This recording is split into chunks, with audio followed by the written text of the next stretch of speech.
Bagi korang yang dah ada salah satu kereta tu, korang memang betul badass lah. Kalau yang tak ada tu, korang hanyalah S sahaja.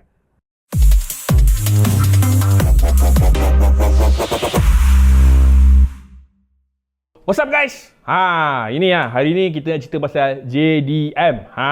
So, kalau korang tahulah, pada tahun 50, 60 dan 70-an, pengeluar kenderaan Jepun ni cuba untuk membina semula industri mereka. Bukan saja kat negara diorang, tapi dekat pasaran antarabangsa. Jadi, beberapa model JDM yang asalnya dihasilkan untuk pasaran Jepun, mula dijual di beberapa negara luar, termasuklah Amerika Syarikat. So, apa yang unik pasal kereta JDM ni? Macam korang tahulah, kereta JDM ni senang nak mod, senang nak custom. So, barang-barang pun bersepah sekarang ni. So, kalau korang nak swap engine, nak tambah force induction system, nak potong suspension bagi kangkang habis melipat, tak ada nak lalu speed bump ke, kereta Jepun ni boleh buat lah. Sebab macam biasalah, kit-kit banyak je kat luar tu. Kalau korang nak cari, ada je. Apa yang korang boleh fikir, semuanya ada. Sampailah sekarang, gaya hidup JDM tu masih hidup dan berjaya melahirkan industri aftermarket yang terdiri daripada pengeluar-pengeluar alat ganti, bengkel talaan dan jugalah kedai-kedai. So korang kenal lah siapa kan, nama kan Ayub, Kajang Las, Exhaust apa tak, itulah dia orang tu. So, kalau korang mencari kereta JDM yang badass, ini 10 yang aku boleh cadangkan. Tapi agak keras sikit lah. Jadi apa-apa pun, jangan lupa like dan subscribe dulu ya.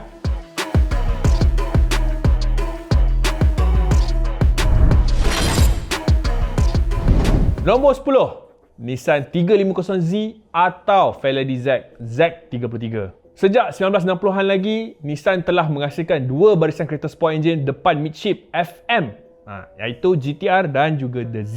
Z33 juga dikenali sebagai Fairlady Z di Jepun dan 350Z di pasaran ekspor merupakan kereta Z Nissan pertama untuk abad ke-21. Pengeluarannya dimulakan pada tahun 2002 sebagai model tahun 2003 dan diteruskan selama lagi 6 tahun sampailah 2009. Menggunakan enjin 3.5 liter V6 menghasilkan 287 horsepower dan 371 Nm dalam tahun pertamanya dan berakhir dengan 306 horsepower dan 363 Nm pada tahun 2009. Kalau korang tambah force induction, enjin VQ35DE itu boleh mencecah 400 horsepower sebelum ketahanannya terjejas. Bagaimanapun, kuasa enjin itu boleh jugalah cecah 800 horsepower atau 1000 horsepower dengan setup yang lebih agresif.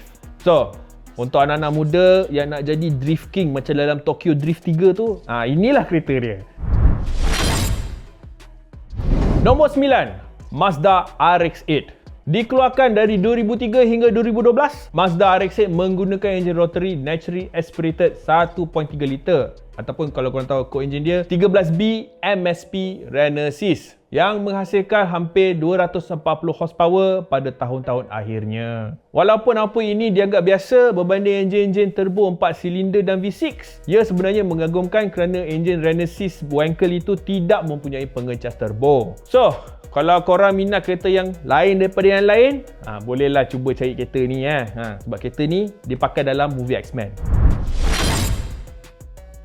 Nombor 8, Subaru Impreza WRX STI. Subaru Impreza WRX STI merupakan kereta sport compact pacuan semua roda yang bermula dengan model Impreza yang dibangunkan oleh Subaru untuk kejohanan rally dunia 1992. Dari 1992 hingga 2014, lencana WRX ataupun World Rally Experimental itu menggunakan Impreza sebagai asas dengan enjin flat 4 2 liter dalam spesifikasi rally. Enjin flat 4 2 liter tu boleh hasilkan sehingga 265 horsepower dan 331 Nm of torque. Lencana WRX STI diperkenalkan buat pertama kali pada 1994 dan sejak itu ia digunakan untuk varian WRX yang menggunakan enjin boxer 2.5 liter. Enjin boxer 2.5 liter ni pula boleh menghasilkan sehingga 305 horsepower dan 393 Nm of torque. Bagaimanapun, bermula 2015, Subaru WRX menjadi barisan model tersendiri dan dihasilkan sepenuhnya dari Impreza. Tapi yang paling best lagi, aku pernah jumpa kereta ni dijual kat mudah dalam RM50,000. Condition aku tak tahulah macam mana. Tapi kalau korang jumpa, cubalah.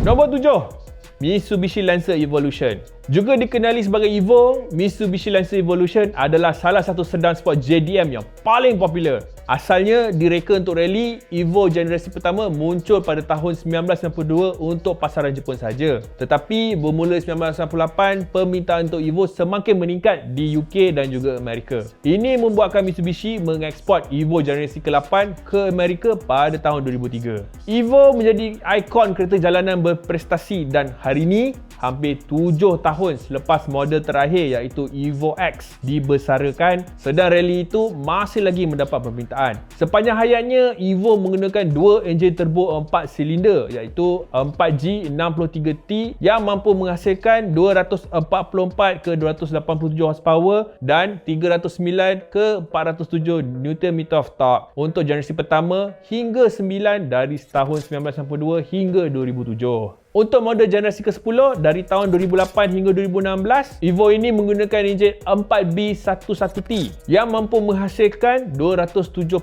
hingga 400 horsepower dan 407 ke 525 Nm of torque. Memang pada bawah.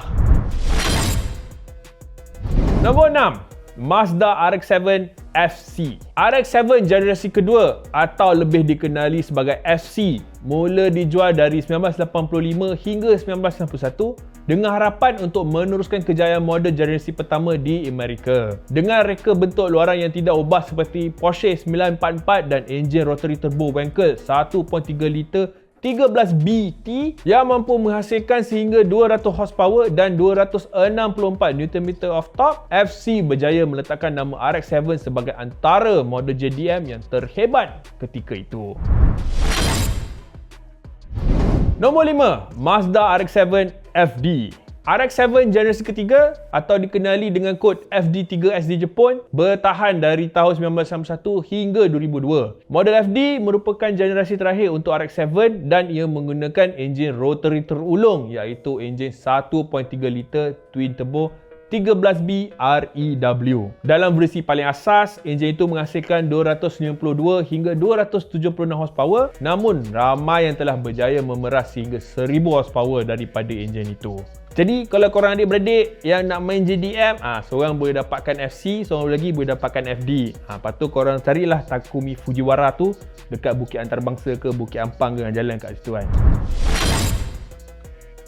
Nombor 4. Honda S2000. Dihasilkan dari 1999 hingga 2009, Honda S2000 merupakan bintang ulang tahun ke-50 Honda. Membawakan semangat model-model roadster S500, S600 dan S800, S2000 mendapat namanya dari enjin FC20 yang mempunyai sesaran 2 liter. Bagaimanapun, nama model itu bukan satu-satu tarikan yang dibawa oleh enjin tersebut. Dengan 124 horsepower setiap liter, enjin tersebut mempunyai antara kuasa tertinggi bagi kereta produksi Naturally Aspirated ataupun NA. Sebagai perbandingan, Corvette Z06 model 2023 dan Lexus LFA masing-masing menghasilkan 121 horsepower dan 117 horsepower setiap liter. Tapi aku ucapkan good luck lah kalau korang boleh dapat kereta ni bawah 200,000.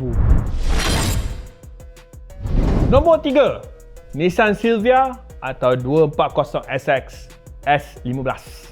Silvia S15 juga dikenali sebagai 240SX di pasaran ekspor merupakan kereta enjin depan pacuan roda belakang yang dihormati di Jepun kerana enjin turbo 2 liter SR20 DET yang menampilkan pengecas turbo galas berbola dan sistem pengurusan enjin yang ditambah baik. Dengan badan yang ringan dan rekaan yang tak lapuk di telan zaman, Silvia S15 menjadi ikon drift dari 1999 hingga 2002. Dan betul, ia juga menjadi Mona Lisa milik Han dalam filem The Fast and the Furious Tokyo Drift.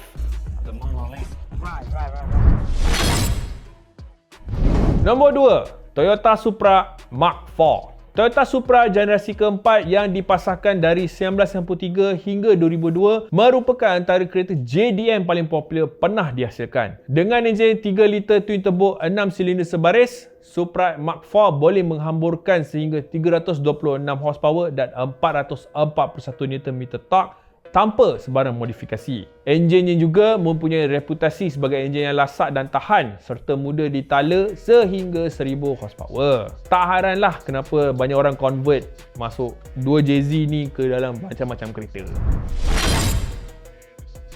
Nombor 1, Nissan Skyline GT-R. Senarai kereta sport JDM takkan lengkap tanpa Godzilla. Nama jolokan yang diberi kepada Nissan Skyline GT-R kerana prestasinya yang setanding supercar. Walaupun Skyline GT-R dari tahun 1969 hingga 1973 berjaya dalam perlumbaan kereta touring, Skyline GT-R R32 keluaran 1989 sebenarnya yang memulakan legasi model itu dalam dunia JDM. Dalam versi terakhirnya iaitu R34, Skyline GT-R menggunakan enjin RB26 DETT yang cukup dikagumi, sistem pacuan semua roda Atesa ETS Pro dan sistem steering 4 roda super high charge untuk mengalahkan pesaing-pesaingnya yang terdiri daripada supercar ketika itu. Bagi menghormati gentleman's agreement antara pengeluar-pengeluar kereta Jepun ketika itu, enjin 2.6 liter twin turbo itu menghasilkan hanya 276 horsepower dan 392 Nm of torque ketika keluar dari kilang. Namun, ia bukanlah satu rahsia yang enjin tersebut mampu menghasilkan lebih 1000 horsepower dengan modifikasi.